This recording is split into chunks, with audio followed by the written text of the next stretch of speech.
Bom dia, graça e paz, graça e paz, glória a Deus, mais um dia abençoado que o Senhor fez, glória a Deus,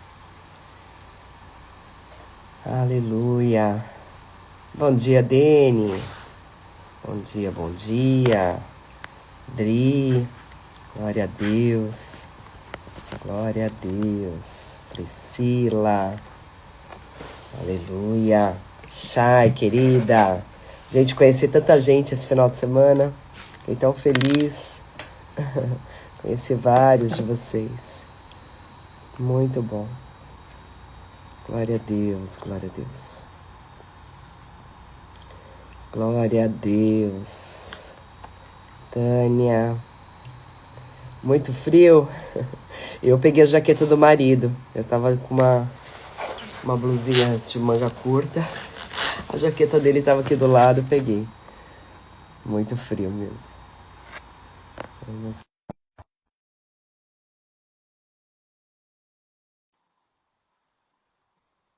José da Patrícia, Angélica. Bom dia, pastor.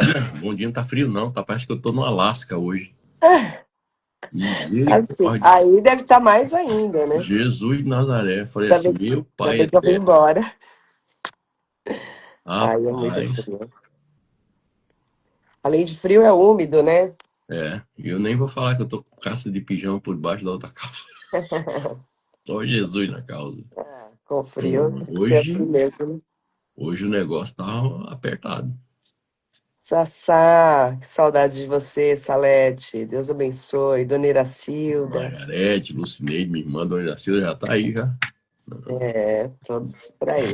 Glória a Deus. Glória a Deus é Deus. bom, né? Maravilhoso. Aleluia. Eita, Pai, o Senhor é bom demais. Senhor, nós queremos louvar, glorificar, agradecer e bendizer o teu santo nome por mais um dia que o Senhor nos concede. Obrigado, Deus. Um dia onde no Senhor nós vivemos, respiramos e existimos. Sim, Deus. Existimos porque estamos no Senhor. Porque o Senhor soprou em nós o fôlego de vida, escondeu a eternidade no nosso coração. Nós só descobrimos essa eternidade quando mergulhamos na tua palavra, Senhor.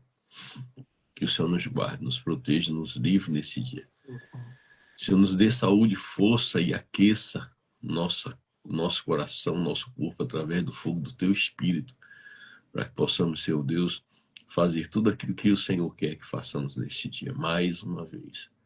Obrigado, Senhor. Fica conosco e fala ao nosso coração, fala ao nosso espírito e nos alimenta através da tua palavra. Em nome de Jesus. Em nome de Jesus. Amém, amém. Glória a Deus. Doroteia. Ai, conheci tanta gente, né, pastor? Foi uma bênção. Tão gostoso. Agora eu sei o nome e sei a fisionomia, né? Alguns ainda vai levar um tempinho para decorar, mas em breve nos veremos de novo também. Verdade. Glória a Deus. Isso aí. Vamos lá, Neemias, capítulo 1. Chegamos em Neemias. Neemias é bom. Glória a Deus. Vamos lá. Só colocar aqui já. Ó, Cláudia aí. Bom dia, Cláudia. Bom dia, Glória a Deus. Cláudia foi lá também. Pastora Bruna. Dia. Alô. Glória a Deus. Até o 3:14. Glória a Deus. Glória a Deus. Ó, o Cláudio, bom dia, pastor Viana. Aqui, tá pertinho aqui. Eu sei que você tá escondido aí, varão. Tá passando cafezinho. Eba. Eita, rapaz, ó. Eu já tive que levantar mais cedo nesse fio para passar o meu. Vamos lá. Neemias, capítulo 1. Estas são as memórias de Neemias, filho de Acalias. No mês de Quisleu, no 20º ano do reinado do rei Artaxerxes, eu estava na fortaleza de Suzã. Anani, um de meus irmãos, veio me visitar com alguns homens que haviam chegado de Judá. Perguntei-lhes a respeito dos judeus que haviam regressado do cativeiro e da situação em Jerusalém. Ou seja, havia um interesse, né? Ele Uhum. perguntou. É E, verdade. e eles responderam: as coisas não vão bem para os que regressaram à província de Judá. Eles estão passando por dificuldades e humilhações. O muro de Jerusalém foi derrubado e suas portas foram destruídas pelo fogo. Quando ouvi isso, sentei-me e chorei. Durante alguns dias, lamentei, jejuei e orei ao Deus dos céus. Então, Durante alguns dias, né? exato. Quando você vai estudar e pesquisar sobre esses dias, foram 90 dias. Uau, meu 90 Deus. dias de choro, de pranto, sentado no chão, sem comer, Meu Deus. entendeu? Sem querer ser consolado, clamando pela misericórdia de Deus durante 90 dias. Meu Só Deus. que Neemias era copeiro do rei, não poderia faltar no dia da escala dele, né? Do Trabalho. serviço ao rei Artaxerxes de trabalho. Então ele tinha que lavar o rosto, pentear o cabelo, não Ai, demonstrar ao rei, né? A tristeza estava no seu coração, mas e nós vamos ver agora que chega um momento que não adianta, né? Ele começa a ficar tão abatido pela falta de alimentação e pelo jejum e o clamor que ele estava suplicando ao Deus dos céus, que uma hora o rei nota. Vamos lá? vamos lá. Vou repetir o 4. Quando ouvi isso, sentei-me e chorei. Durante alguns dias lamentei, jejuei e orei ao Deus dos céus. Então disse: ó Senhor, Deus dos céus, Deus grande e temível, que guardas tua aliança de amor leal para com os que te amam Eita glória! e obedecem a teus mandamentos. Ouve minha oração. Olha do alto e vê que oro noite e dia por teu povo, Israel. Confesso que temos, ele se inclui, Uhum. temos pecado contra ti. Sim, minha própria família e eu temos pecado. Temos pecado terrivelmente contra ti. Não temos obedecido a teus mandamentos, decretos e estatutos que nos deste por meio de teu servo Moisés. Por favor, lembra-te do que disseste a teu servo Moisés. Se forem infiéis a mim, eu os dispersarei entre as nações. Eita! Mas se voltarem a mim e obedecerem a meus mandamentos e viverem de acordo com eles, então, mesmo que existam exilados nos confins da terra, eu os reunirei e os trarei de volta ao lugar que escolhi para estabelecer meu nome. O povo que tu resgataste com teu grande poder e com tua forte mão é teu servo. Ó Senhor, por favor, ouve a oração deste teu servo. Ouve as orações de teus servos que se agradam em te honrar. Peço que me concedas êxito hoje e que o rei me seja favorável.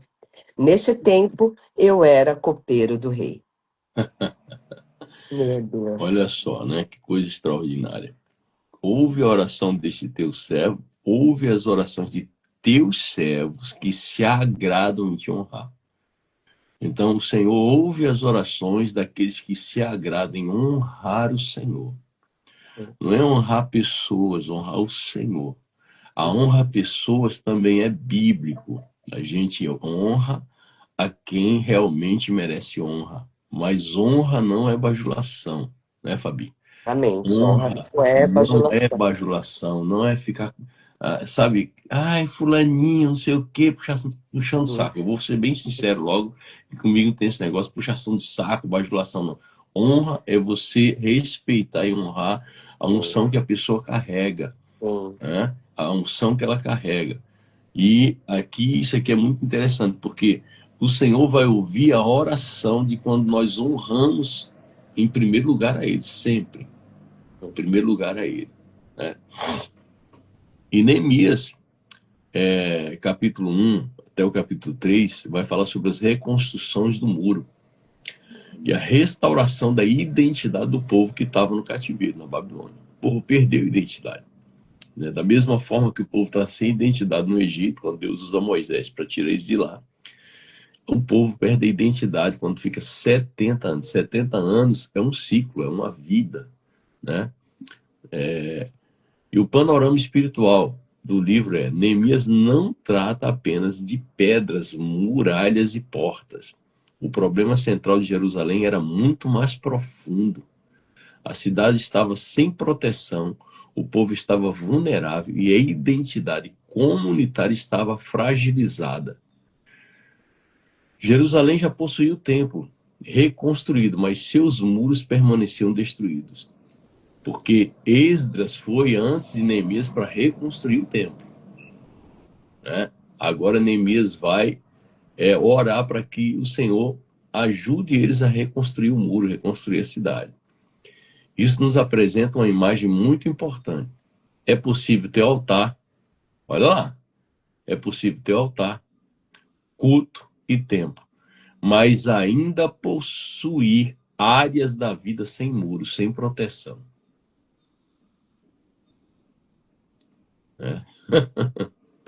É possível ter altar, vou repetir, culto, templo, mas ainda possuir áreas da vida sem muros. A pessoa pode ter tudo isso e estar desprotegida. Por quê? Está dentro do sistema babilônico.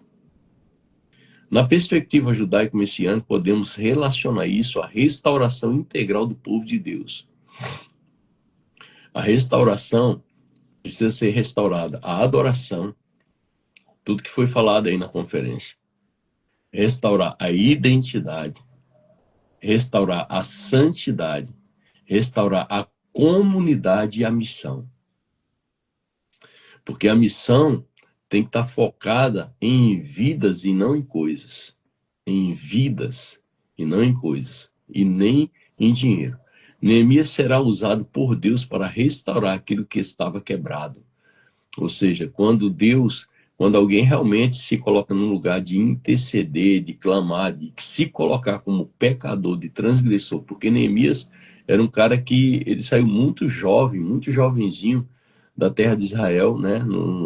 Ali quando foi levado como cativo, junto com Daniel, com Misael e Azarias, né? Que foram trocados seus nomes. E Neemias era o cara que, né, os seus pais tinham pecado transgredido, seus antepassados tinham pecado transgredido a palavra do Senhor.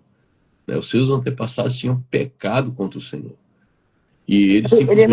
Ele não foi indiferente, né? Não. Ele Infelizmente, assumiu... tem pessoas que se tornam indiferentes às situações que estão acontecendo ao redor. Isso demonstra falta de amor, né? Não podemos ser indiferentes. Isso aí. Então, quando começa a restauração, essa restauração primeiro tem que começar no nosso interior. Né? Não é querer restaurar a outra pessoa. Primeiro eu tenho que começar a restaurar a mim mesmo. E olhar para dentro da minha casa e chamar a responsabilidade. Senhor, tudo isso está acontecendo porque nós somos culpados. É isso que Neemias fez. Eu e minha família, ou seja, eu e meus antepassados, eu e meus pais, eu e minha família, eu e minha casa, eu e meus avós, pecamos e transgredimos a tua palavra. As palavras de Neemias, filho de Acalias. O nome Neemias está relacionado à ideia de consola ou consolar, fortalecer. É consolo, né? Neemias é o consolo de Deus, porque ele agora vai tirar alguns dias para clamar ao Deus do céu. Mas Neemias amava e temia o Senhor. Mesmo na Babilônia, ele não se contaminou. Ele serviu o rei, mas ele não se contaminou. Há algo significativo aqui. Antes de Neemias reconstruir Jerusalém, Deus havia colocado nele uma identidade relacionada à consolação. Meu Deus, isso é muito forte. E qual é o princípio disso? Deus frequentemente coloca dentro de uma pessoa uma identidade espiritual, entendeu? Que você não consegue mais ficar em lugares que não te cabem, entendeu? E uma identidade espiritual relacionada àquilo que ele pretende realizar através dela. Oh. Ai, meu Deus. Uma identidade espiritual daquilo que ele pretende realizar através da pessoa. Por isso que tem pessoas que Deus vai pedir um nível de santidade maior, um nível de entrega maior, um nível de obediência maior. Não que todos não tenham que ter o mesmo nível de obediência, todos temos que ter, só que alguns Deus vai pedir mais, Coisas específicas, né? específicas. Ele vai Isso pedir aí. para um e não vai pedir para o outro, né? Uhum. Alguns vão achar que, ai, tá ficando fanático, né? Isso, Bitolado. isso, Mas não é, são exigências do Senhor, né? exatamente. E a gente não pode querer retrucar, né? Se o Senhor exigir, a gente tem que obedecer, não adianta. Uhum.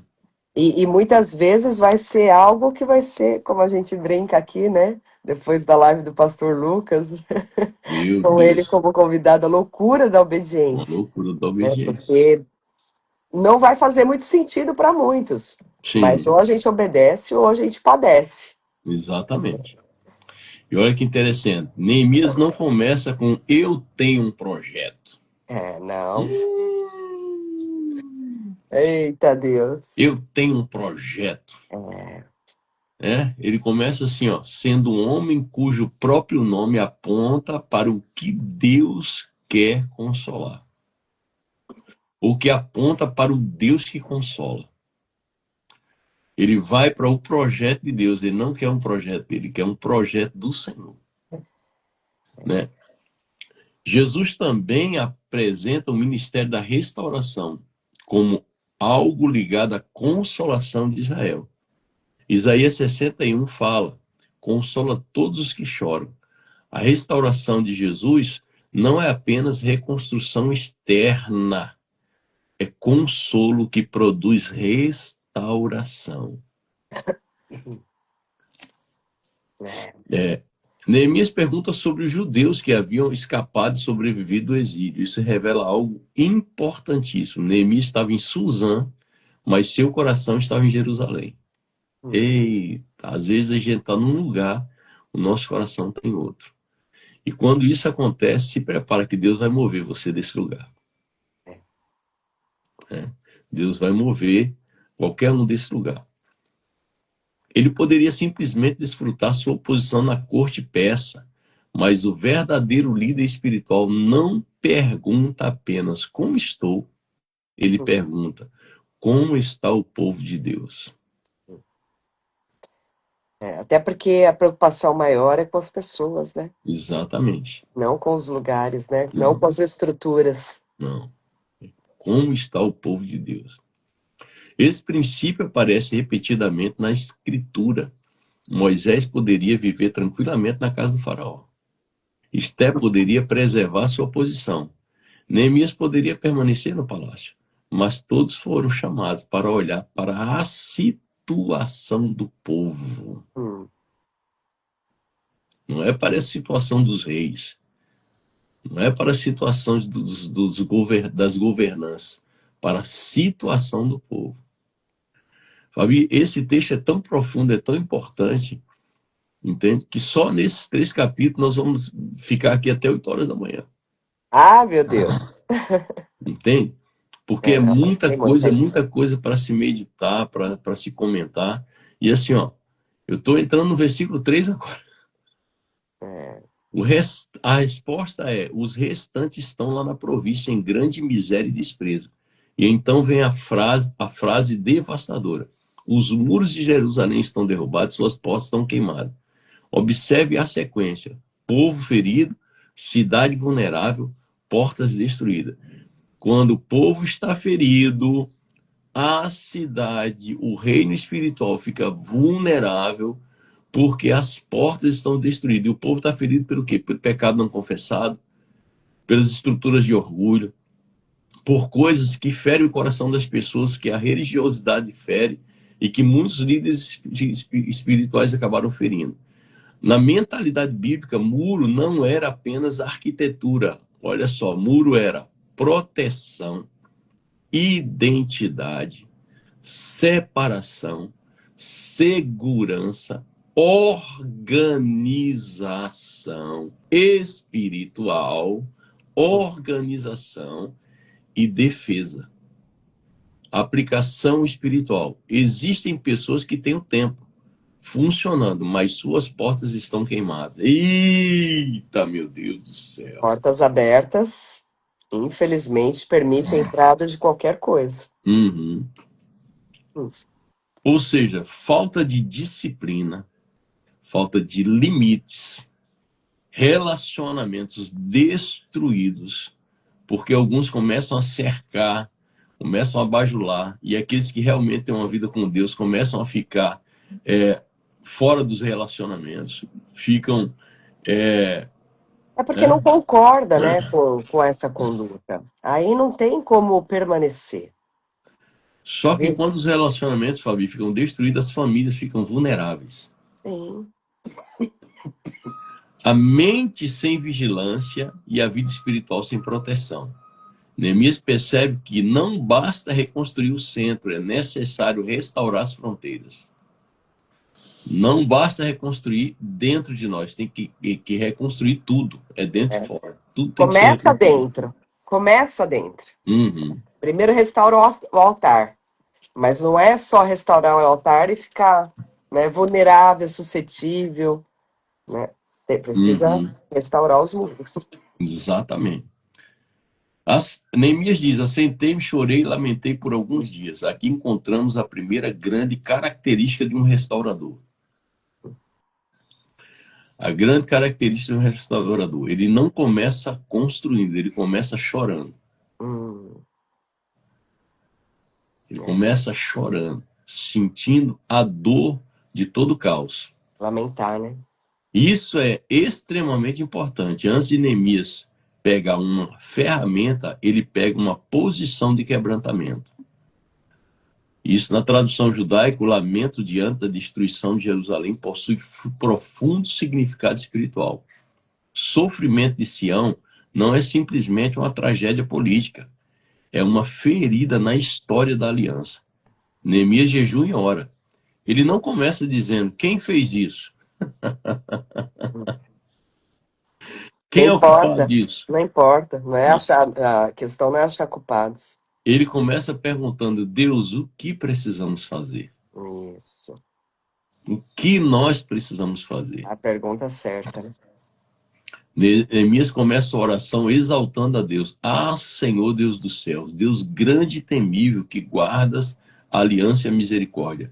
Essa oração segue uma estrutura muito profunda.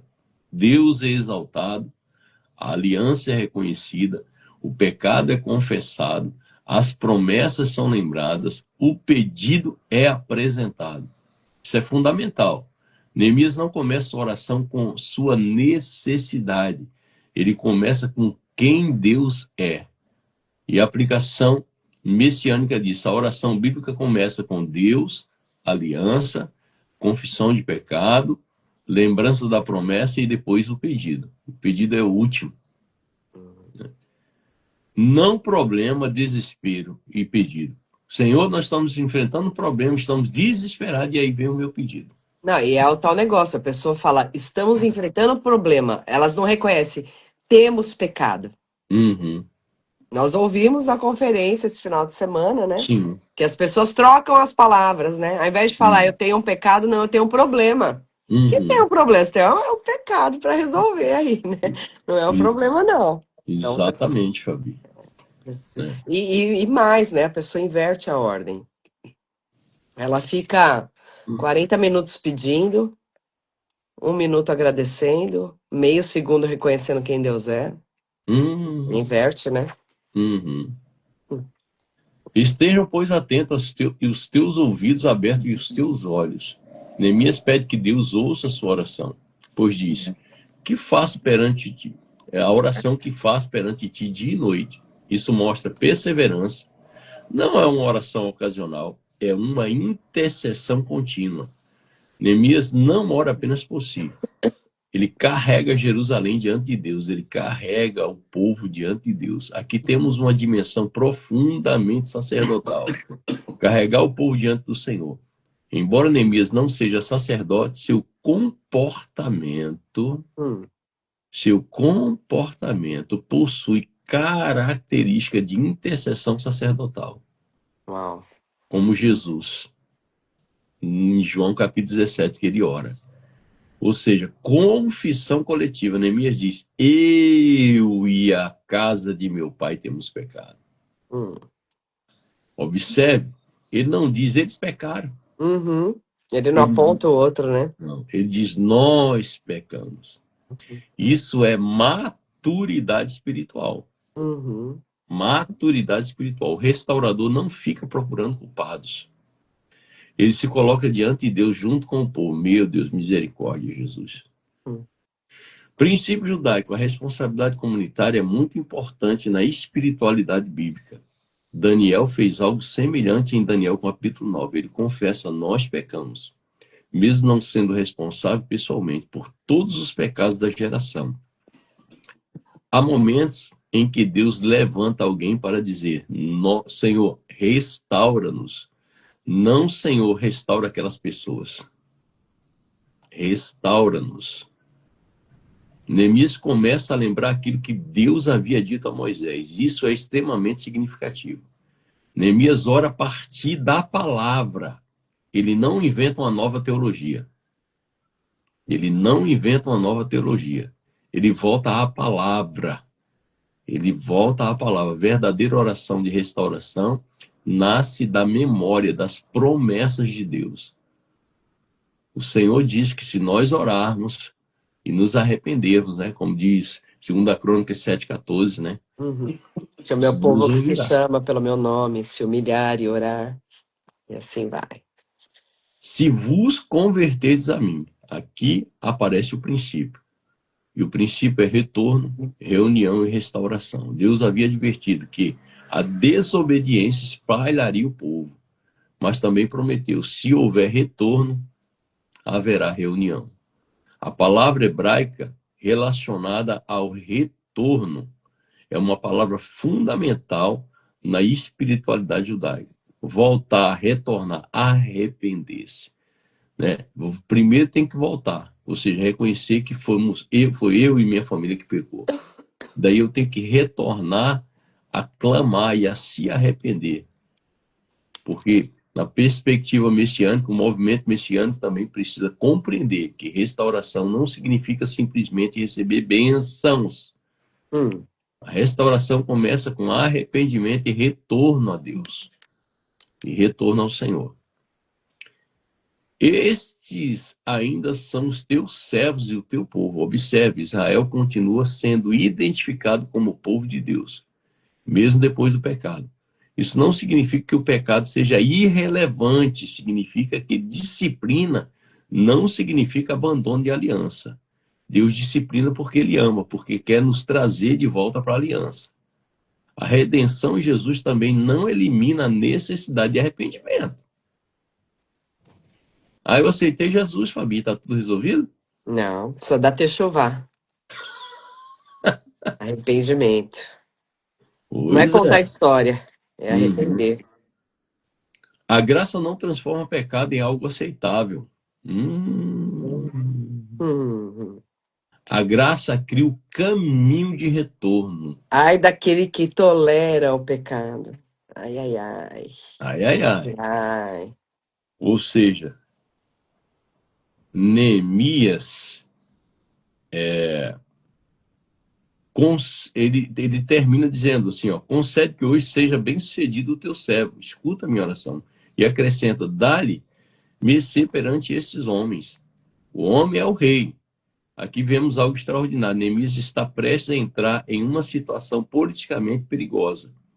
Ele precisa falar com o rei. Antes de falar com o rei, ele fala com Deus. Hum. Princípio espiritual disso. Antes de entrar diante de uma autoridade humana, entre diante da autoridade celestial. Ontem nós falamos, né, sobre, quando estávamos conversando sobre provérbios, né, que antes de ir Uhum, para os tribunais, primeiro vá a Deus, né? uhum. Antes de ir ao médico, vá a Deus. Isso. Então, nós precisamos aprender isso. Primeiro vá ao Pai. O Uhum. Pai, ele vai te dar direção, ele vai te orientar, vai te instruir. E aí você vai poder tomar as atitudes, né, as decisões conforme o que ele orientar. Porque Exatamente. imagina, às vezes a gente fala, não, mas tal coisa é boa, é algo legítimo que eu quero fazer. Davi também quis Também construir o quis. templo. Era algo bom, era algo legítimo. Ele podia, mas não era conveniente ele fazer, não era Uhum. para ele, né? O, usar. Ai, não vou deixar a arca cair. Vou lá te segurar, mas não podia. Não Não podia. podia. Então, precisa primeiro buscar no Senhor, né? Verdade. Glória a Deus. Olha, o pastor Viana colocou: a oração madura transforma a promessa em argumento diante de Deus. A oração madura, madura, né? O entendimento da palavra transforma promessa em argumento diante de Deus. Isso aí. Glória a E Deus. mais, né, pastora, a questão de entender de uma vez por todas que a vontade de Deus é boa, perfeita e agradável. E se é a Uhum. vontade dele que é boa, perfeita e agradável, cabe a nós pegar a nossa vontade, dar uma dobradinha, coloca no bolso, Exatamente. vai buscar a vontade de Deus. Pelo menos vai ter que fazer o trabalho duas vezes, né? Você Verdade. faz a tua vontade, aí depois você tem que buscar a Deus porque não deu muito certo, e aí você vai ter que se curvar à vontade de Deus. Então vamos Meu Deus. poupar tempo aí, né? Nessa Uhum. caminhada, vamos fazer o que é a vontade do Pai. Muito sério isso. É, vamos para o capítulo 2. Vamos lá.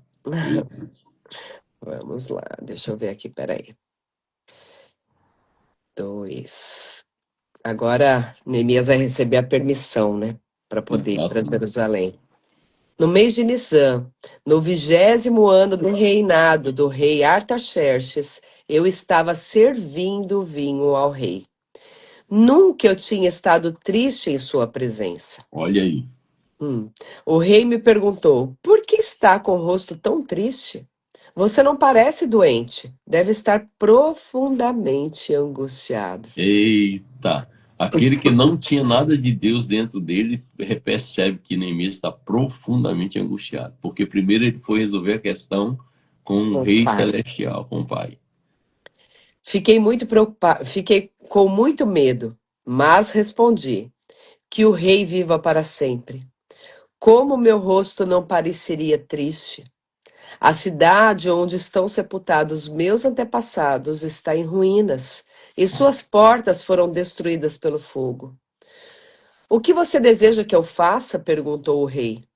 Depois de orar ao Deus dos Uhum. céus, respondi. Não é sair respondendo, né? Isso. Sem buscar a direção de Deus. Depois de orar, se lhe parecer bem, e se o rei for favorável a mim, seu servo, peço que me envie ajudar para reconstruir a cidade onde meus antepassados estão sepultados. O rei, com a rainha sentada ao seu lado, perguntou: quanto tempo você ficará ausente? Quando voltará? Respondi ao rei: quanto tempo ficaria ausente? E ele atendeu a meu pedido. Disse também: se lhe parecer bem, gostaria que o rei me desse cartas para levar aos governadores da província a oeste do rio Eufrates, com instruções para que eles permitam que eu viaje em segurança por seus territórios até chegar a Judá. Peço ainda que o rei me dê uma carta para levar a Asaf, administrador da Floresta Real, com instruções para que me forneça madeira. Precisarei deste material para as vigas das portas da fortaleza, junto ao templo, para o muro da cidade e para minha própria casa. O rei atendeu a esses pedidos, pois a bondosa mão de Deus estava sobre mim. Aleluia. Fui aos governadores da província a oeste do rio Eufrates e lhes entreguei as cartas do rei. Além disso, o rei enviou oficiais do exército e cavaleiros para me protegerem. Mas quando Hum, Sambalate, o hum. Horonita, e Tobias, o oficial amonita, souberam de minha chegada, ficaram muito irritados, porque alguém veio promover o bem dos israelitas. E, Olha a oposição já se manifestando, né? Assim cheguei a Jerusalém, 3 dias depois. Saí discretamente durante a noite, levando comigo alguns poucos homens. Não havia contado a ninguém os planos para Jerusalém que Deus tinha colocado em meu coração. não saiu cantando para todo mundo fazendo a laje, Fabi? Ai, não levamos nenhum animal de carga além daquele que eu montava.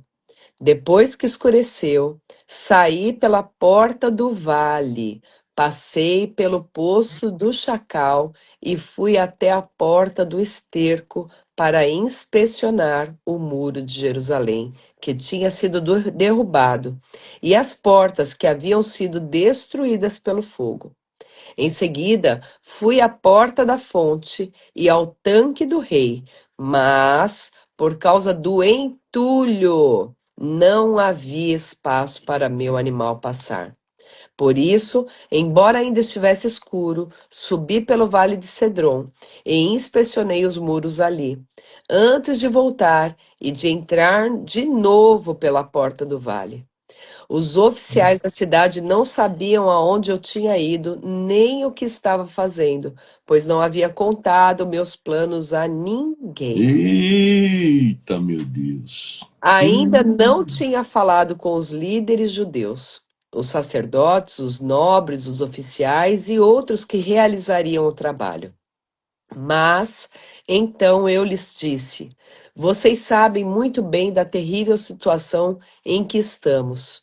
Jerusalém está em ruínas e suas portas foram destruídas pelo fogo. Meu Deus. Venham, vamos reconstruir o muro de Jerusalém e acabar com essa vergonha. Então lhes contei como a mão de Deus tinha estado sobre mim e lhes relatei minha conversa com o rei. Eles responderam: sim, vamos reconstruir o muro. E ficaram animados para realizar essa boa obra. Mas quando Sambalate, o Horonita, Tobias, o oficial amonita, e Gesem, o árabe, souberam de nosso plano, zombaram de nós com desprezo e perguntaram: o que estão fazendo? Estão se rebelando contra o rei?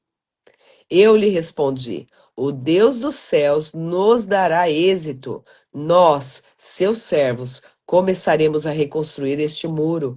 Vocês, porém, não têm nenhuma parte, nenhum direito legal ou histórico sobre Jerusalém. Eita. É, Uhum. é isso aí. Mas eles querem se infiltrar para destruir, né? Meu Deus. Eles querem se infiltrar para destruir. Neemias 2, Deus abre uma porta no palácio. Uhum. Neemias aparece diante do rei, ele estava triste. No ambiente persa, demonstrar tristeza diante do rei poderia ser perigoso. A posição de Neemias exigia autocontrole, mas sua tristeza era tão profunda que ela se tornou visível. Será que nós já chegamos a esse nível de tristeza, de uma profundidade tão grande para chamar a atenção do rei? Né? Porque nós precisamos chamar a atenção do rei, não a atenção das pessoas. O rei pergunta: por que está triste o seu rosto? Neemias tem medo. Por quê? Porque ele está prestes a revelar que Jerusalém está destruída. Aqui existe uma ligação. Coragem bíblica não significa ausência de medo. Mas vai com medo mesmo. Vai com medo mesmo. Neemias sentiu medo, mas não permitiu que o medo governasse sua obediência. Ai, ai, ai, Jesus. Aí pega nós, hein? É. Não permitiu que o medo governasse sua obediência. Neemias responde: como não estaria triste o meu rosto, estando a cidade destruída? Observe sua humildade. Ele não começa acusando o rei. Ele não começa fazendo política. Ele simplesmente apresenta a realidade. Sabedoria espiritual, momentos em que precisamos falar a verdade, sem transformar a verdade em agressividade. Hum, Hum, sabedoria, né? sabedoria. O rei pergunta: que me pedes agora? Neemias faz algo muito importante. Então, orei ao Deus dos céus. Depois a pergunta do rei, aquilo que a Fabíola comentou. Uma oração, provavelmente muito curta, talvez apenas alguns segundos.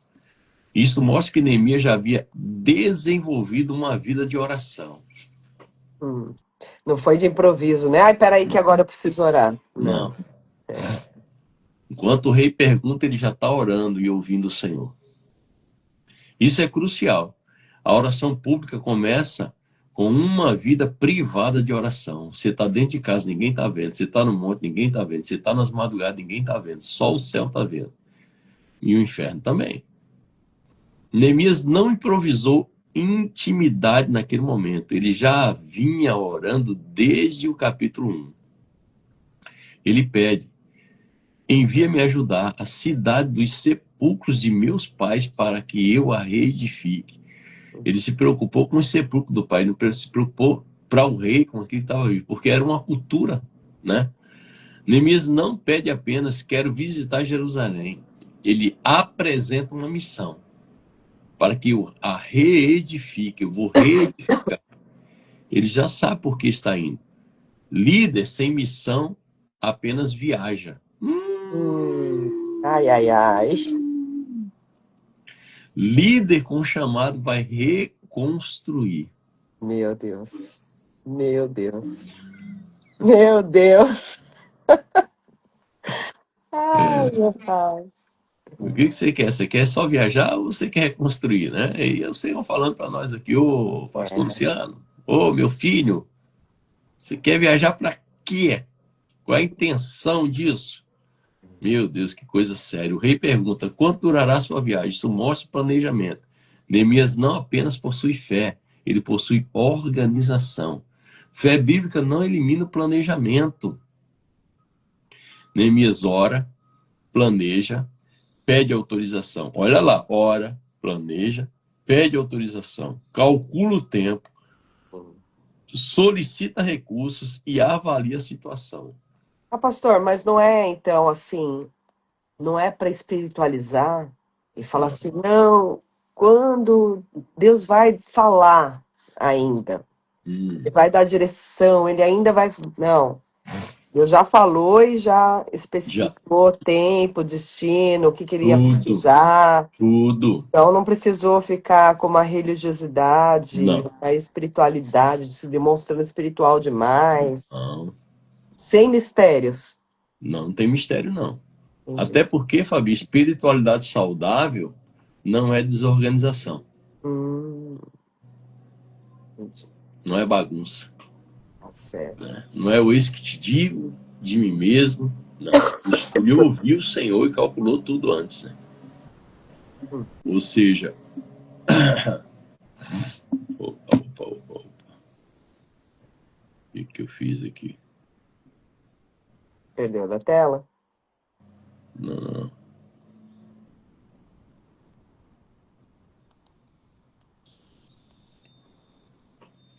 Ai, ai, ai.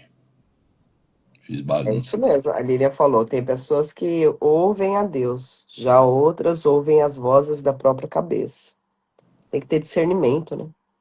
Discernimento, senão realmente vai Tururururu. falhar. Deixa eu voltar aqui só um pouquinho. Aqui, deixou bem claro, né? Ó, Neemias ora durante meses, realmente. Quando o rei finalmente pergunta o que ele deseja, Neemias tem uma resposta clara.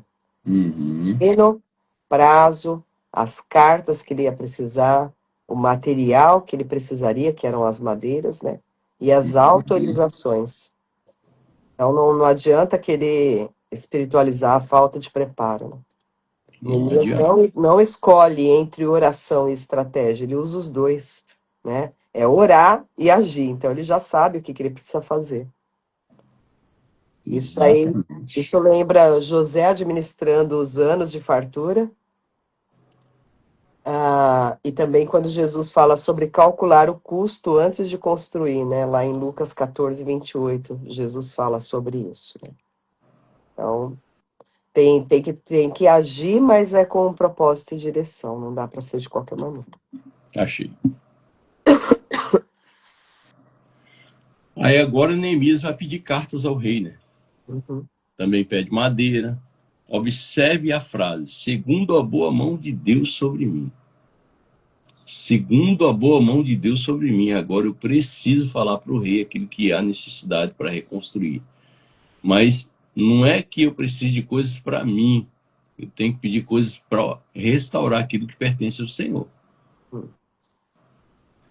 Neemias pede cartas ao rei, também pede madeira. Observe a frase. Aqui está uma das grandes chaves do livro. Neemias reconhece.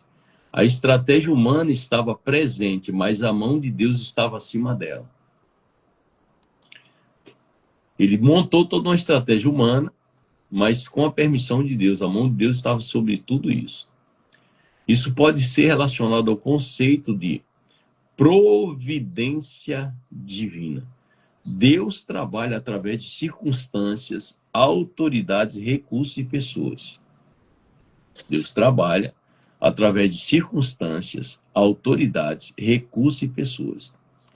Neemias chega com cartas do rei. Além disso, o rei envia oficiais e tropas. Aquele que começou chorando, agora chega com autoridade. Aquele que começou chorando, se arrependendo, confessando seu pecado, agora chega com autoridade. Quando Deus envia alguém, ele também pode providenciar os recursos para a missão.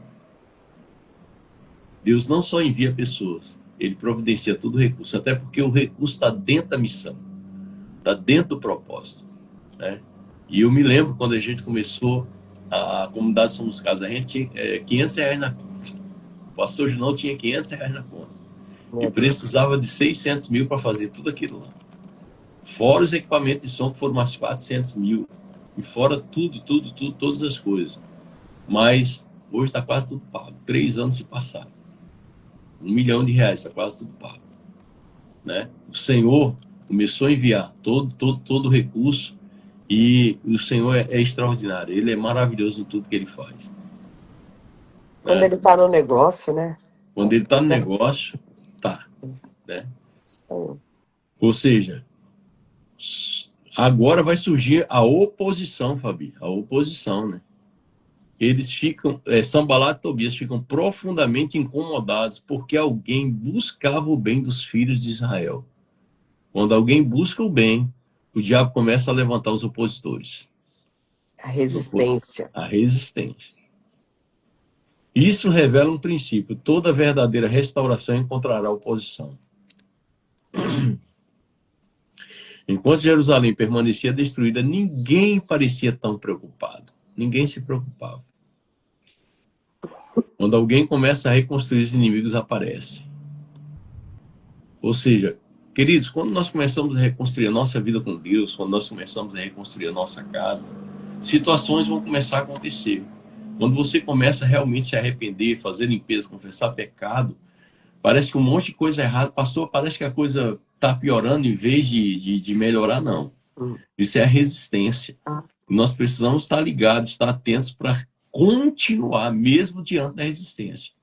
Porque quando nós continuamos, lá na frente nós vamos ver que eram apenas opositores do inimigo para tentar parar a reconstrução que Deus quer fazer em nós. E quando nós continuamos, avançamos e não ficamos olhando para as resistências, mas dizendo assim, mesmo o Senhor tendo perdas, mesmo sendo roubado, mesmo que as pessoas estão falando mal, mesmo que chamam de pastor fora da casinha, de cristão fora da casinha, de bitolado, de religioso, não é nem de religioso, mas de, como o pessoal fala, Fanático? Fanático, isso. Mesmo que chame de fanático, né? Mas mesmo que você esteja realmente focado na vida que Deus está nos levando a viver, pela transformação da palavra, entendeu? Os opositores uma hora vão cair por terra. Uma hora vão cair por terra, porque o Senhor sempre vai prevalecer em toda situação. Mas o Senhor permite os opositores aparecerem para ver o nosso nível de comprometimento, nosso nível de obediência, o nosso nível de entrega, né? O nosso nível de persistência, de eu vou em frente. Até porque eu recebi uma palavra, alguns anos atrás, que alguém chegou para mim e disse assim, rapaz, quem é você? Eu falei assim, eu sou um guerreiro. Ele falou assim, não, você não é um guerreiro. Quando você disser que você é um guerreiro, você nunca vai sair da guerra. Você tem que dizer assim, eu sou um vencedor. Em Cristo eu sou um vencedor. Porque você pode ser um guerreiro mais vitorioso, mas você pode ser um guerreiro que nunca vai sair da guerra. E pode ser que você esteja apanhando ou batendo. Mas você tem que declarar, eu não sou só um guerreiro, eu sou um guerreiro vitorioso em Cristo. Né? Então, tudo muda numa palavra. Tudo muda num contexto. Tudo A muda num nossa contexto. boca é profética, né? Então, Exatamente. tem Né? poder, né? É como eu aprendi com o nosso irmão Joab ali em Sorocaba, né? Eu tô na guerra, eu tô na guerra, eu tô na guerra, eu tô na luta, tô na guerra, tô na guerra. Não, não. Eu, né, agora eu mudei a frase, né? A nova frase é aquilo que a gente aprendeu com amigos. Os amigos falam e a gente pega e vamos embora. Né? Quando as pessoas perguntam como eu tô, estou cada vez melhor, com espaço para mais. Isso aí. Então, né, eu sou um guerreiro, mas sou vencedor em todos os momentos da minha vida. Amém? Engraçado, né, pastor? Porque. Engraçado não, né? Isso é algo para a gente prestar atenção. O discernimento espiritual. Se ele não tivesse a certeza de que quem havia falado com ele era Deus, ele poderia interpretar essa oposição como uma resposta de Deus. Não, Uhum. pode ser que não seja para fazer isso. Olha aí. Acho que Deus está dando sinais de que não é para fazer isso, não é para eu pôr a Uhum. mão nisso. Uhum. Olha Olha a aí. importância do discernimento, né? Isso aí. Olha só que coisa forte, Fabi. É. Olha, só que Fabi ele chega a Jerusalém e ele fica 3 dias lá. Ele não começa correndo. Primeiro ele chega, espera e vai observar, sem ninguém ver, nas madrugadas, nas caladas da noite, ele vai ver como que está o muro, vai ver onde tem entulho, onde estão as portas. Ele começa a mapear toda a situação da realidade. Ou seja, Neemias diz, não declararei a ninguém o que meu Deus me pôs no coração. Entende? Essa frase é muito profunda. Existe uma diferença entre ter uma visão e anunciar prematuramente uma visão. Né? Fica quietinho, né? Fica quietinho. Só fala se Deus mandar. Isso. José era imaturo e falou prematuramente a visão. É, Mas tinha um propósito diferente, né, daqui. sim. Mas tem que ter cuidado. Nem tudo que Deus coloca no coração precisa ser imediatamente contado. Neemias protege a missão antes de torná-la pública. Ele sai à noite para examinar os muros. A palavra-chave aqui é examinar. Examinar o meu coração, a minha mente. Neemias não reconstrói aquilo que não examinou. Ele só reconstrói aquilo que ele examina. Princípio para a liderança. Antes de tratar uma crise, diagnostique a crise. Precisa ter um diagnóstico da crise. Antes de reconstruir uma família, entenda onde ela foi quebrada. Eita, olha o mapeamento espiritual aí. Antes de restaurar uma congregação, identifique as brechas. Precisa ver onde caiu, né? Precisa ver onde caiu. Hum. Ele chega à porta da fonte, ao tanque do rei, mas em determinado momento não consegue passar. Por quê? Porque a destruição era grande. Isso ensina algo. Nem toda área quebrada pode ser acessada imediatamente. Olha aí. Por isso que às vezes, Fabi, após o silque, após confissão de pecado, após atendimento, após desligamento de pecados e herança, ainda tem coisas que Deus não permite acessar, porque lá na frente ele vai começar ainda a revelar coisas que nós não estávamos prontos para resolver naquele momento. A maioria das pessoas, né, e nós já passamos por isso, Sim. termina o silk depois que o Espírito Santo vai trazer a lembrança de determinadas situações, determinados pecados, Aham. porque Deus sabe que muitas vezes a gente não está pronto para tratar tudo de uma vez. Uhum. A gente, na nossa ansiedade de querer resolver os problemas, né, a gente quer tratar tudo, mas Deus ainda é cuidadoso, porque Ele sabe que nós não estamos prontos para tratar todas as coisas. E paulatinamente Ele vai trazendo a lembrança, né, e a gente vai podendo ter um posicionamento. Isso também Exatamente. demonstra o nosso coração. Será que a gente vai estar disposto a Uhum, continuar essa limpeza? Porque uhum, muitos falam, ah, não, fui lá, resolveu nada. uhum, E contei lá toda a minha vida. Ué, mas teve um posicionamento de uhum. retidão? Fez caminho de volta que era preciso? Ou foi lá tentar resolver só os sintomas? Não quis tratar a causa, não quis ir lá e fazer a restituição daqueles que prejudicou. É, Deus, ele tá vendo tudo isso. Exatamente. Nem toda área quebrada pode ser acessada imediatamente. Existem lugares em nossa vida onde o caminho está bloqueado pelos próprios escombros. Uhum. Ou seja, Neemias continua examinando, examinando, examinando, examinando. Eu preciso continuar examinando. Em meu coração, minha mente.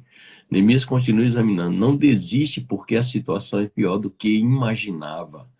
Ou seja, o líder verdadeiro não abandona a missão quando descobre a dimensão do problema. Ele ajusta a estratégia. Os oficiais não, porque aqui é assim, ó, tá falando do líder. O líder não abandona a missão quando descobre a dimensão do problema. O Uhum. líder tem que ajustar a estratégia. Os oficiais não sabem o que Neemias está fazendo. Isso mostra prudência. Nem todo projeto precisa ser conhecido por todos antes de estar preparado. Agora Neemias apresenta a visão do povo. Vinde, pois, edificamos os muros de Jerusalém. Ou seja, a cidade destruída representava vergonha pública. Reconstruir os muros era recuperar dignidade comunitária. Ou seja, Jesus ele toca em leprosos, recebe pecadores, restaura marginalizados, reintegra pessoas. O reino de Deus não apenas perdoa, ele restaura a identidade. Né? Tem que haver uma restauração da identidade. E Neemias declara: a boa mão do meu Deus estava comigo. E o povo responde: levantemo-nos e reedifiquemos. Observe a sequência: testemunho, fé, unidade e ação. Testemunho, fé, unidade e ação. Neemias não apenas manda, ele compartilha o que Deus fez e isso produz mobilização. Sanbalat, Tobias e Gessem começam a zombar. Eles perguntam: quereis rebelar-vos contra o rei? A oposição agora tenta transformar restauração em rebelião, estratégia do inimigo.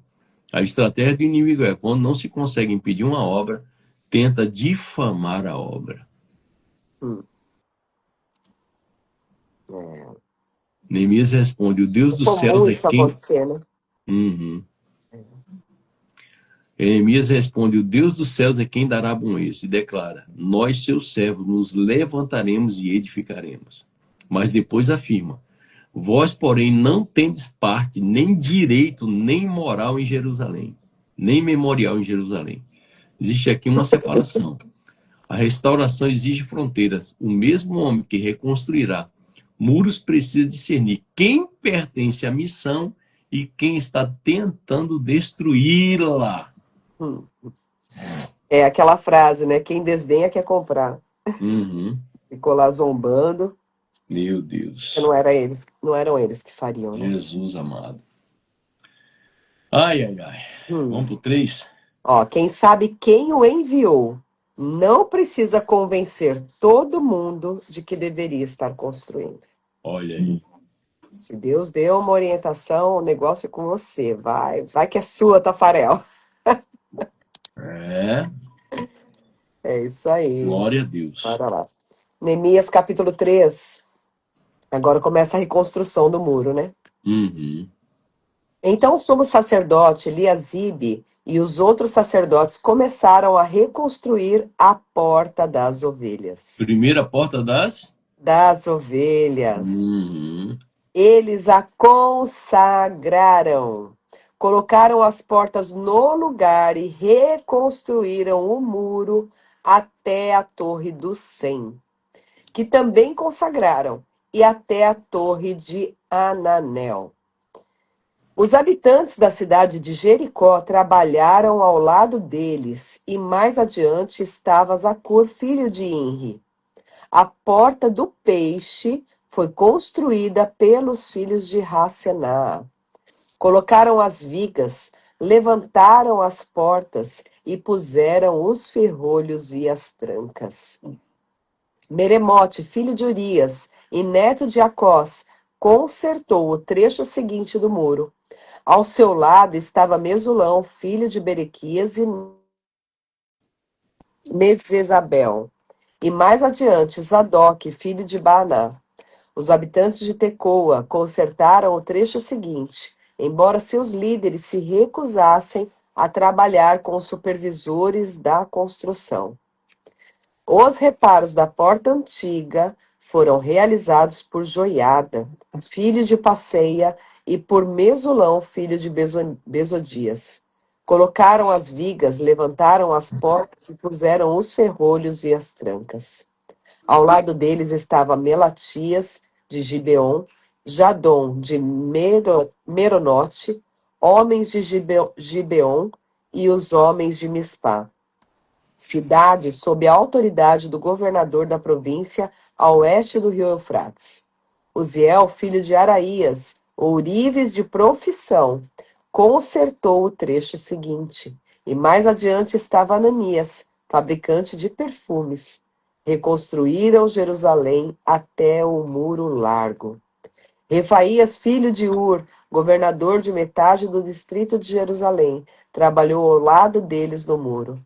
No dia seguinte, Gedaías, filho de Arumaf, consertou o muro em frente à sua própria casa, e ao lado dele estava Atus, filho de Razabneias.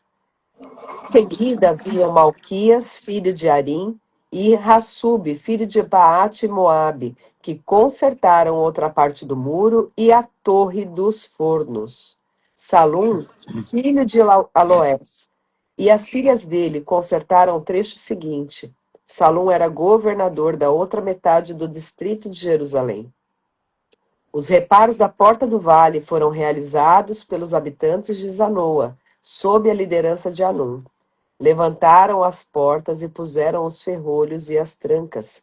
Também consertaram os 450 metros seguintes do muro até a Porta do Esterco. Os reparos da Porta do Esterco foram realizados por Malquias, filho de Recabe, governador do distrito de Bet-Aquerem. Ele a reconstruiu, levantou as portas e pôs os ferrolhos e as trancas. Eita, glória! Cada pessoa reconstrói uma parte, né? Sim. Esse capítulo é frequentemente ignorado porque parece apenas uma lista de nomes. Não existe uma mas existe uma mensagem espiritual enorme aqui. Neemias 3 ensina a restauração de Jerusalém que foi coletiva. Ninguém reconstruiu tudo sozinho. Né? E levantou-se Eliasibe, o sumo sacerdote. É significativo que o capítulo comece pelo sumo sacerdote. Ele trabalha. Isso restabelece um princípio. Na restauração do povo, a liderança espiritual não pode apenas dar ordens. Ele pôr a mão na massa. Não é falar assim, ó, hoje nós vamos limpar o templo. Aí eu chego e fico parado lá só olhando, respondendo mensagem, conversando com um e com o outro. Não, mão na vassoura, vamos lá. É isso aí. Precisa colocar a mão na obra. Eliasibe e os sacerdotes edificaram a porta das ovelhas. Ou seja, os líderes são os primeiros a colocar a mão na massa. Não tem esse negócio, não. Na reforma, que ali era uma oficina velha de carro, quando nós começamos a reformar ali, os primeiros a colocar a mão para quebrar piso e parede foram os pastores da igreja. Eu, Junão, Zé, todos nós fizemos quebrando parede, quebrando banheiro velho, destruindo tudo que não prestava para poder reconstruir aquilo que para ficar daquele jeito hoje. Então, nós tivemos que botar a mão. Né? Aí o povo vem junto, irmão. Aí o povo vem. Esse negócio de Não pedir tem pro... como, não tem como não se animar, né? Fala, meu Deus, se eles estão fazendo, eu também preciso fazer alguma coisa. E tinha uns que diziam assim, pastor, não vai dar tempo. Ele, vai. Pastor, Ah, e o dinheiro? Eu digo, Deus que se vire aí com o Deus dinheiro, vai a obra é prover. dele. É, Essa porta possui uma forte associação com sacrifício e culto, a porta das ovelhas. Sacrifício e culto, porque culto é sacrifício. Na leitura messiânica, a imagem é muito rica. Yeshua é apresentado em João como Cordeiro de Deus. Em João 10, apresenta Yeshua também como a porta. A porta. Por isso que primeiro tinha que restaurar a porta das ovelhas. Eu sou a porta. Aquele que entrar por mim achará pastagem. Assim, a restauração começa simbolicamente junto à porta das ovelhas. Não devemos transformar cada detalhe arquitetônico em uma profecia direta, mas a associação temática é teologicamente muito rica. Ao lado deles trabalham os homens de Jericó. Cada grupo tem sua parte. Jerusalém não seria reconstruída por uma única família. E se ensina, o reino é maior que o ministério individual. O reino é maior que o ministério individual. Os filhos de Racenaá edificam a porta dos peixes. Essa porta provavelmente estava relacionada à entrada de mercadorias, especialmente peixe. Cada porta tinha uma função. Isso é importante espiritualmente. Nem toda porta deve exercer a mesma função. Uma comunidade saudável precisa de entrada, saída, proteção, discernimento, serviço e comunicação. Vou repetir, uma comunidade saudável precisa de entrada, saída, proteção, discernimento, serviço e comunicação. Neemias, ele fala sobre Meremote trabalha, no versículo 4. Depois aparece Mesulão, depois Zadok e vários nomes. A mensagem é: Deus conhece quem trabalha. Deus conhece quem trabalha. Muitos desses nomes jamais seriam famosos fora da Escritura, mas Deus registrou seus nomes. A aplicação: no reino de Deus, trabalho invisível não significa trabalho desconhecido por Deus. Ninguém me vê, pastor, ninguém me vê, mas Deus te vê, Deus está vendo, o Papai do vendo Céu está tudo. vendo tudo, né? Então, não se preocupe, faça a sua parte, né? Faça a sua parte, nós precisamos fazer a nossa parte. E aí vem, né? Não são pedreiros profissionais necessariamente os reconstrutores. Eu estou adiantando um pouquinho aqui porque o tempo está avançando. Sim, sim. São ourives, perfumistas, sacerdotes, governadores, comerciantes, famílias. Ah, Famílias que não, mas eu lido só com ouro. Eu faço coisas, detalhes. Não, não quero pôr a mão no pesado, não. não tem esse negócio não. No reino, na reconstrução, todo mundo tem que pegar junto. Mas eu sou governador. Não, então se você não serve para pôr a mão na obra, você não serve para governar nada. Isso aí. E É. quem sua mão ao arado já pôs, constante Constante precisa. precisa ser. Eita, glória. O princípio, Deus usa profissionais diferentes para uma mesma missão. Você não precisa ser pedreiro espiritual para participar da reconstrução. Não precisa ser um pedreiro para participar. Toda liderança espiritual e liderança administrativa pode cooperar sem confundir suas funções, um cooperando com o outro. Ou seja, e aqui aparece uma das maiores lições de Neemias 3. Comece reconstruindo.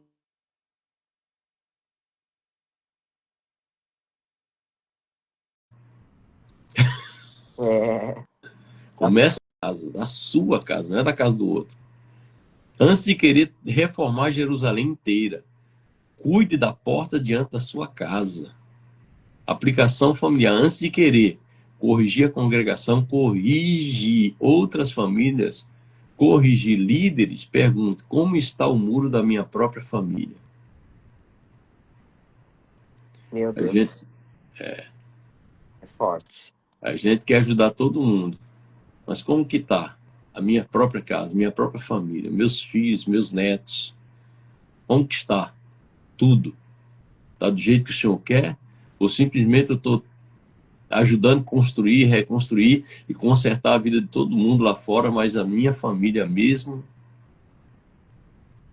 né? Ai, Jesus, É muito sério. muito sério. E eu vou... Espiritualmente, precisamos aprender a remover pecados, ressentimentos, amargura, orgulho, mentira, impureza, rivalidade, inveja e palavras destrutivas. Para poder reconstruir, espiritualmente precisamos aprender a remover, porque os entulhos são isso aqui.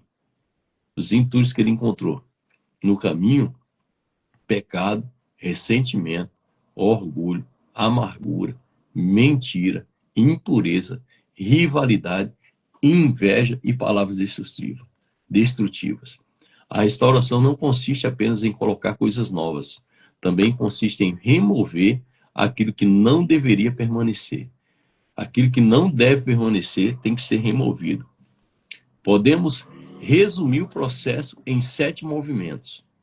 Neemias ouviu, ele tomou conhecimento da situação, Neemias chorou, a dor do povo tornou sua dor, Neemias confessou, ele não culpou somente os outros, ele orou, buscou a Deus antes de agir, Neemias planejou, fé não exclui estratégia, Neemias examinou, antes de reconstruir, diagnosticou, Neemias mobilizou, ou seja, a obra passou de uma pessoa para uma comunidade.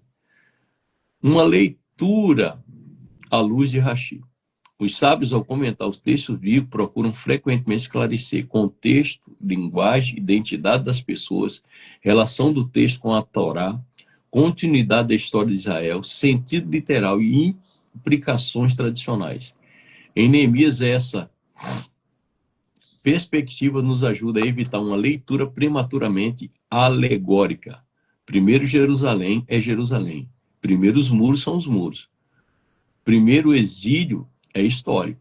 Depois podemos extrair aplicações espirituais. Isso é especialmente importante numa interpretação judaico-messiânica. Não devemos transformar cada pedra em uma profecia escondida, mas podemos perceber como a história de restauração de Jerusalém cria padrões que encontram sua plenitude no propósito redentor de Deus. Neemias e Jesus. Existe uma conexão temática muito poderosa. Neemias restaura uma cidade devastada. Jesus restaura pessoas devastadas pelo pecado.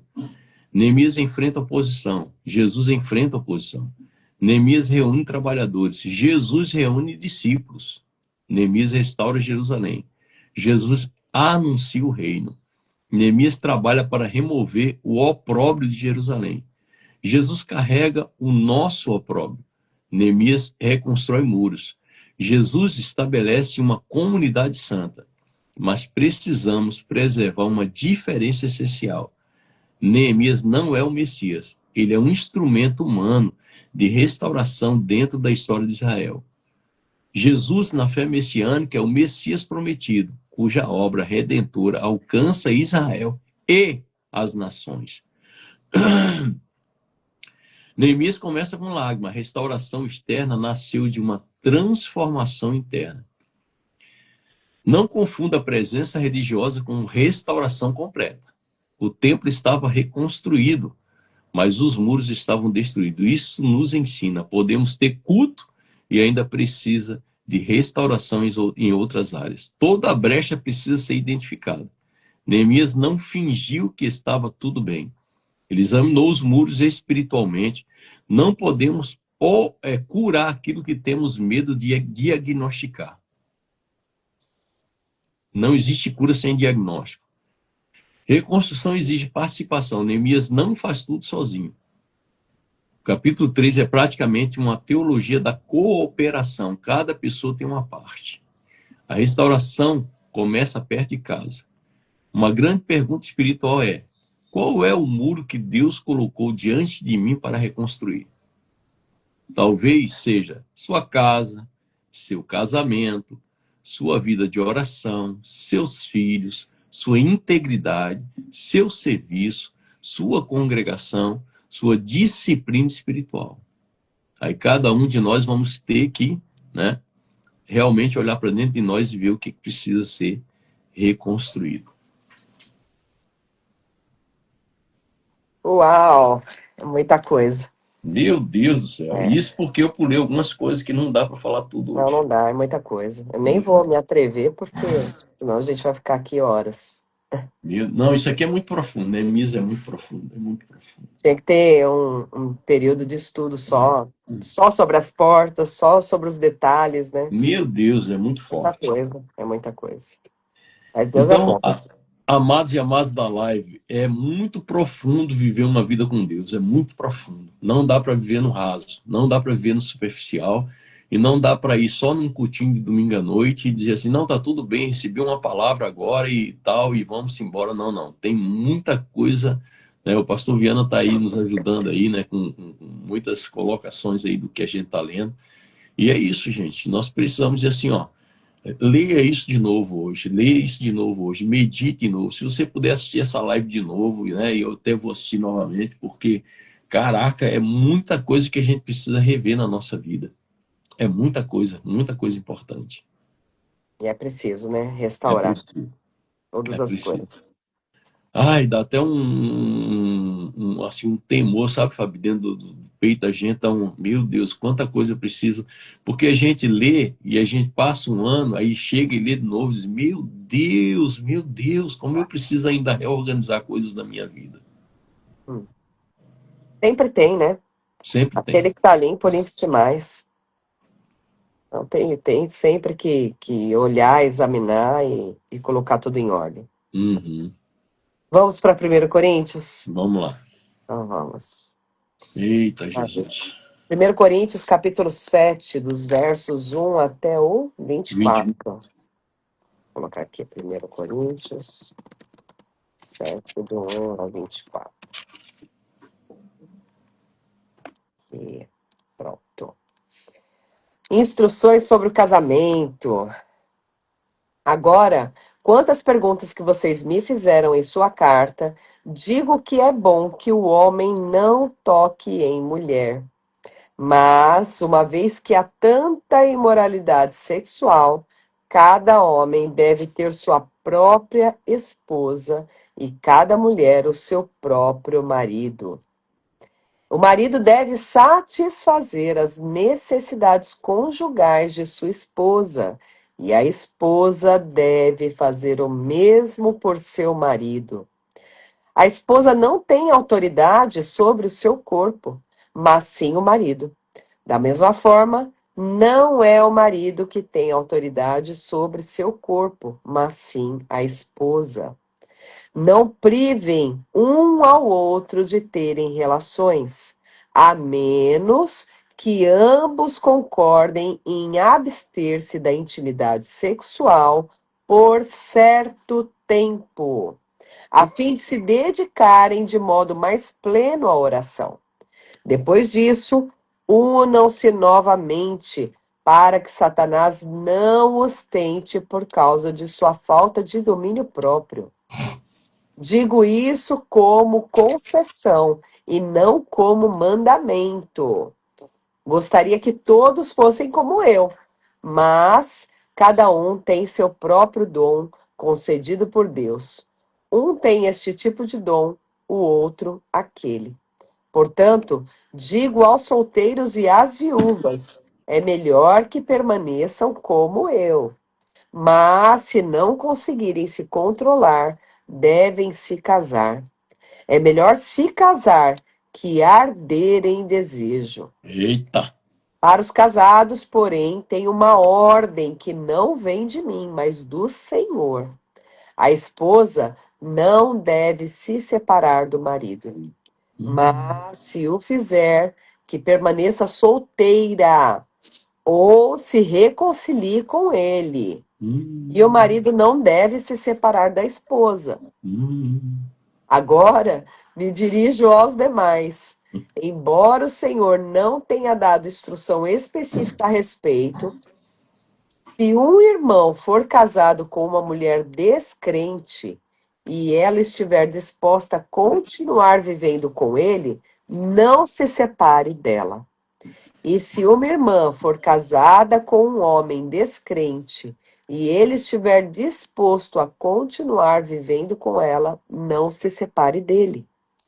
Pois o marido descrente é santificado pela esposa, e a esposa descrente é santificada pelo marido. Do contrário, os filhos seriam impuros, mas eles são santos. Se, porém, o cônjuge descrente insistir em se separar, deixe-o ir. Nesses casos, o irmão ou a irmã não está mais preso a outra pessoa, pois Deus os chamou para viver em paz. Você, esposa, como sabe que seu marido poderia ser salvo por sua causa? E você, marido, como sabe que sua esposa poderia ser salva por sua causa?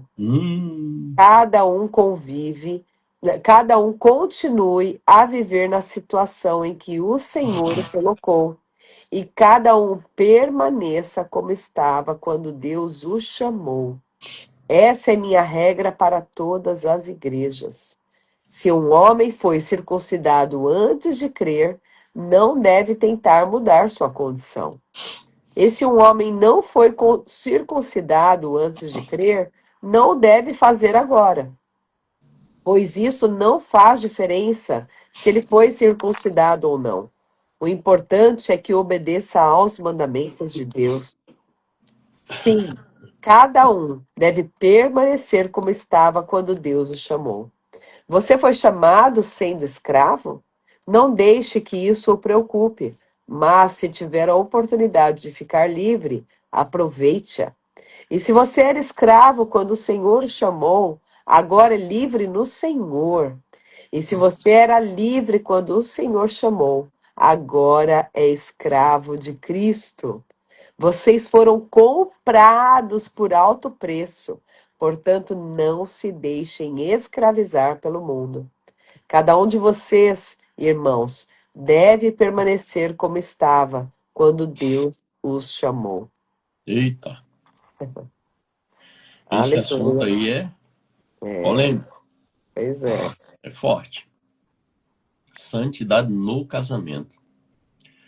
Celibato, divórcio e chamado. Chave central do capítulo. Paulo está correspondendo a perguntas que a comunidade de Corinto havia enviado. O assunto não é simplesmente casar é bom ou ruim. A questão é muito mais profunda. Como um discípulo de Jesus deve viver sua sexualidade, casamento, solteirice e condição social dentro da sociedade do reino? Paulo responde, sem abandonar o fundamento judaico de santidade. Quanto ao que me escreveste, bom seria se o homem não tocasse em mulher. Essa frase precisa ser entendida cuidadosamente. Paulo não está dizendo que o casamento é espiritualmente inferior. A palavra apresenta o casamento como parte da ordem da criação. Não é bom que o homem aliança, né? Acho que é. Gênesis capítulo 2, versículo 18. E Gênesis 1, 28. Sede fecundos, multiplicai e encher a terra. Portanto, seria contraditório interpretar Paulo como se estivesse ensinando que a sexualidade matrimonial é impura. O sentido é provavelmente, é bom que a pessoa permaneça solteira em determinadas circunstâncias. Isso ficará claro nos versículos seguintes. A perspectiva judaica, o judaísmo tradicional valoriza profundamente o casamento e a construção de uma família. Ao mesmo tempo, a tradição judaica reconhece que existem circunstâncias específicas em que uma pessoa pode permanecer solteira para uma determinada vocação. Paulo apresenta exatamente essa tensão. Mas por causa da imoralidade de cada homem, tem a sua própria esposa, e cada mulher seu próprio marido, por causa da imoralidade sexual. Aqui Paulo retorna ao princípio daqui do chá, santidade. A sexualidade não deve ser governada pela inclinação para o mal, e etc. O casamento estabelece uma estrutura legítima para a intimidade sexual. O casamento estabelece uma estrutura legítima para a intimidade sexual. Observe a reciprocidade. Homem sua mulher, mulher seu marido. Paulo não apresenta a esposa simplesmente como propriedade sexual do homem. Ele estabelece uma relação de pertencimento mútuo. Isso era ainda mais explícito no versículo 4. O marido concede à esposa o que lhe é devido e também semelhantemente a esposa ao marido. Aqui encontramos uma ideia de extraordinária para o mundo antigo. A obrigação matrimonial mútua não é. O marido tem direitos e a mulher deve obedecer. Olha aí. A obrigação matrimonial é mútua, não é. O marido tem direitos e a mulher deve obedecer. Paulo coloca os dois diante de uma responsabilidade recíproca. O casamento possui obrigações concretas. Êxodo 21:10, por exemplo, fala de direitos matrimoniais relacionados a alimento, vestimenta e conjugação conjugal. Não é só aquilo que os homens pensam. Portanto, Paulo está trabalhando dentro de uma estrutura judaica de responsabilidade matrimonial. O casamento bíblico não deve ser construído apenas sobre o que eu recebo, mas o que eu devo ao meu cônjuge. A mulher não tem poder sobre o seu próprio corpo e sim o marido, também o marido, semelhantemente, não tem poder sobre o seu próprio corpo, mas sim a mulher. E esse é um dos versículos mais revolucionários do capítulo. Paulo poderia ter parado na primeira metade, mas ele acrescenta, e também semelhantemente o marido, ou seja, existe autoridade mútua. No casamento bíblico, o corpo não deve ser usado como instrumento de manipulação. Olha aí. Não pode existir, vou negar intimidade para punir você. Olha aí. Paulo apresenta o corpo conjugal como pertencente à relação da aliança. Princípio messiânico, o casamento não é uma guerra de direitos, é uma aliança de entrega mútua. Não vos priveis um ao outro, salvo por consentimento mútuo, por algum tempo para vos dedicar à oração. Aqui temos uma conexão muito interessante com a espiritualidade judaica. Paulo admite a abstinência sexual temporária para finalidade espiritual, mas exigem 3 condições: consentimento mútuo, tempo determinado e finalidade espiritual. Consentimento mútuo, tempo determinado e finalidade espiritual. Não pode ser uma imposição unilateral. Para que Satanás não os sustente, Paulo possui uma visão realista da sexualidade humana. A espiritualidade não deve fingir que desejo físico desaparece. Até porque testosterona não aceita Jesus, não. Tá? Não dá para ficar correndo risco, né?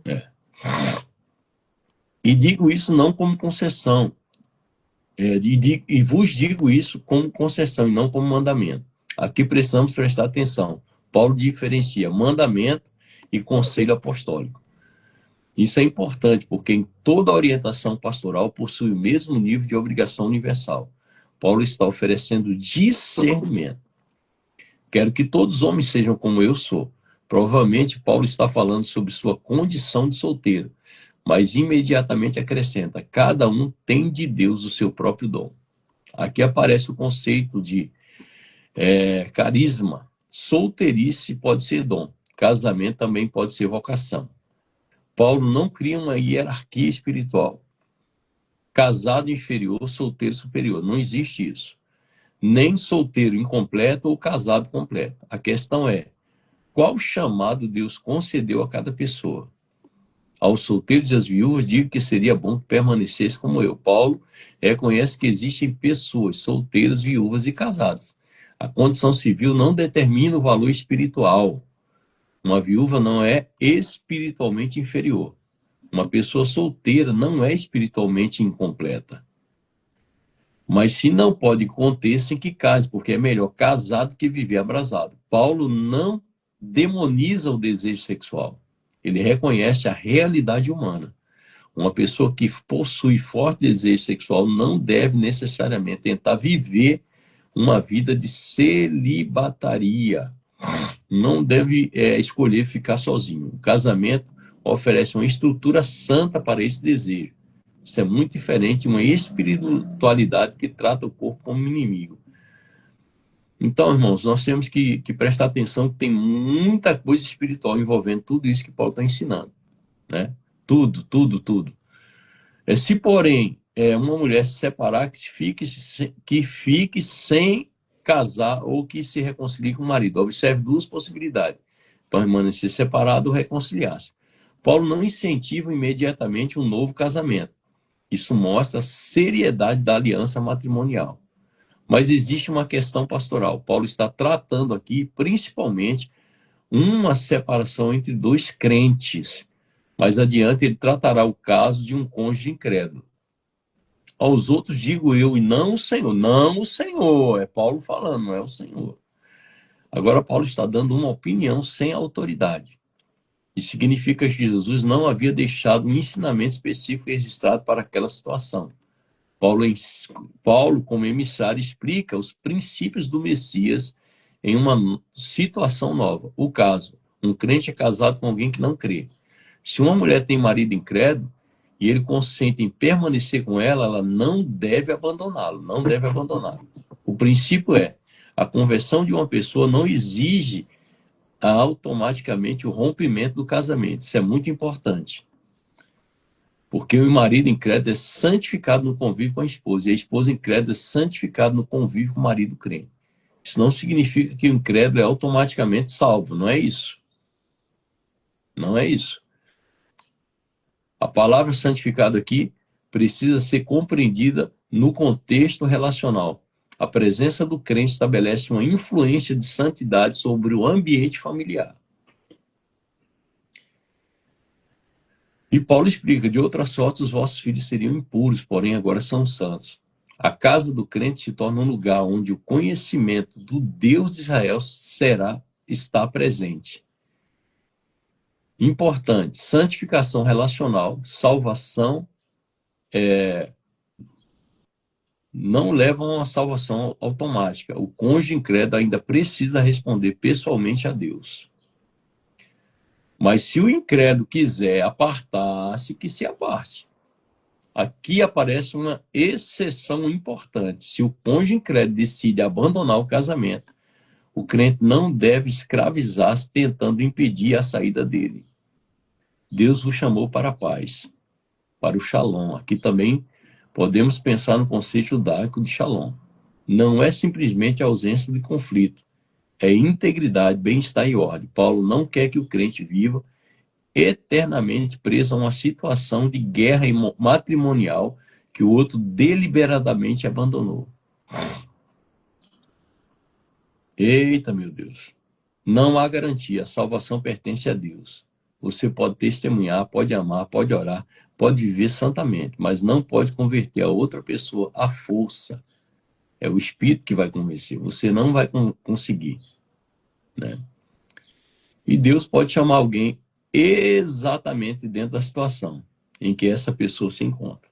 Ou não. Paulo não está dizendo que ninguém deve mudar de vida, está dizendo, não pense que sua condição social determina sua capacidade de servir a Deus. Fala, Fabi. A gente não pode perder de vista que ali, a igreja de Corinto, tinha os excessos, né? Uhum. Tinha os excessos, estavam agindo com imoralidade. Então, tem muita situação ali que era bem pontual. Então, Paulo precisou esclarecer, trazer à luz, porque nem a imoralidade sexual, mas também não a uma religiosidade que faz a pessoa acreditar que precisa ter uma separação ali, e não pode mais ter relação, não. Precisou trazer ali um direcionamento de equilíbrio, né? Então, para Uhum. não ir nem para um extremo e nem para outro, né? Que senão a pessoa ia se apartar e achar que pelo fato de ter relações sexuais com o marido ia estar impuro, ia estar com alguma situação que pudesse afastar de Deus. Muito pelo contrário, né? O certo é Uhum. não se apartar para que o outro não seja tentado, né? Por isso que quando for se reservar, ter um período aí de consagração, se for o caso, precisa ser em concordância de ambos, né? Tem que estar com a mesma visão, porque senão pode o inimigo vir e trazer alguma complicação aí, uma situação para tentar derrubar o casal, né? E ainda mais se o marido não for crente, ainda não for convertido, aí é que a mulher tem que Aí, vigiar mesmo, né? é, Então, conversa, aí entra em não acordo. convém nem se abster, É. porque não, Mas se não o dá. cara, de certa forma, entender que a pessoa, né, e ele concordar, não tem problema. Sim, Né? Só que tem que conversar, né? Tratar do cara antes de começar e terminou o tempo de consagração, já vai no cara de novo, porque o diabo vai tentar ele. Ele não é crente. Se e tenta até os crentes, imagina os não crentes. exatamente, exatamente. Então não adianta querer exigir uma coisa, tem que ter concordância aí. É isso aí. Vamos pro Salmo? E também só mais a questão lá que ele fala da circuncisão aí no final, né? Uhum. Tem gente que espera, tá tudo pronto para se converter. Ah, não vou para a igreja porque eu fumo, não vou para a igreja porque eu ainda dou uma bebidinha. Você pode chegar da forma como você está, você não pode permanecer, né? Mas ir, se entregar, ouvir a palavra e ir se limpando, isso é parte do processo, É né? isso aí, Fabi. Marilza tinha perguntado aqui se a viúva pode casar, tá, Marilza? Pode Fique em casar, Maria. paz. Tá tudo certo. Pode Deus sim. vai, Deus vai fazer você ser encontrada, mulher. Pro nome de Deus, vai casar no Senhor, né? Isso aí, no E vai Senhor. fazer a vontade do Pai. Isso. Amém. Vamos lá, Salmos 31, a partir do verso 19 a 24. Hoje o senhor não levou a Paula, é isso? Vou levar. Tá Vai levar a esperando. Paula. Então tá. Vamos lá. Salmos 31, verso 19. Grande é a bondade que reservaste para os que te temem. Tu a concedes aos que em ti se refugiam e os abençoa à vista de todos. Tu os escondes em tua presença, a salvo de todos que contra eles conspiram. Tu os proteges num abrigo, longe das línguas acusadoras. Louvado seja o Senhor, pois ele me mostrou as maravilhas do seu amor. Manteve-me a salvo numa cidade cercada de inimigos. Aleluia. Apavorado, clamei. Estou Glória. separado de tua presença. Mas ele ouviu minha súplica por misericórdia e respondeu ao meu clamor por socorro. Amem o Senhor, todos vocês que lhe são fiéis, pois o Senhor protege quem nele confia, Glória a Deus. mas castiga severamente o arrogante. Ai, ai, ai. Portanto, sejam fortes e corajosos, todos vocês que põem sua esperança no Senhor. Eita glória. Aleluia. Aleluia. Aí. Vamos pro provérbio? Não vai fazer a leitura? Não, porque a Não. gente fez ontem, né? Ah, A tá. leitura desse salmo foi feita ontem. Tá certo. Quem não viu, volta lá. Volta Tá lá para certo. poder ver.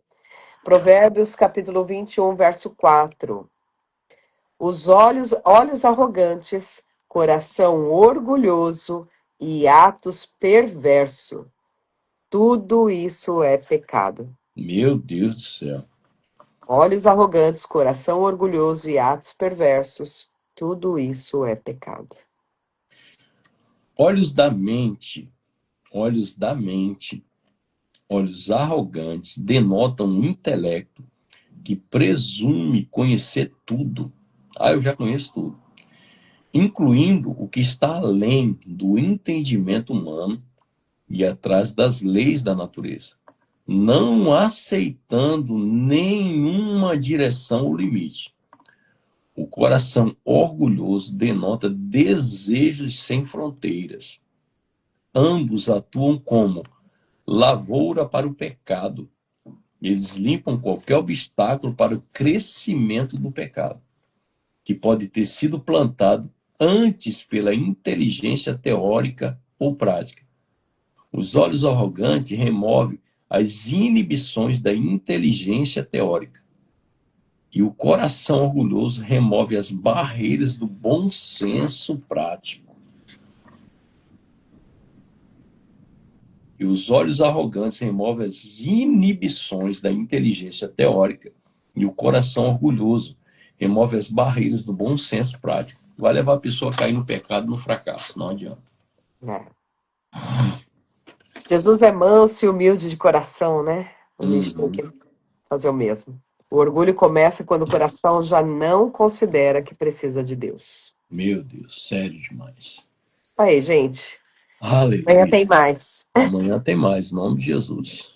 Meditem, estudem sobre as portas, estudem sobre detalhes de Neemias do que nós vimos, porque o Senhor vai falar com cada um. Aleluia.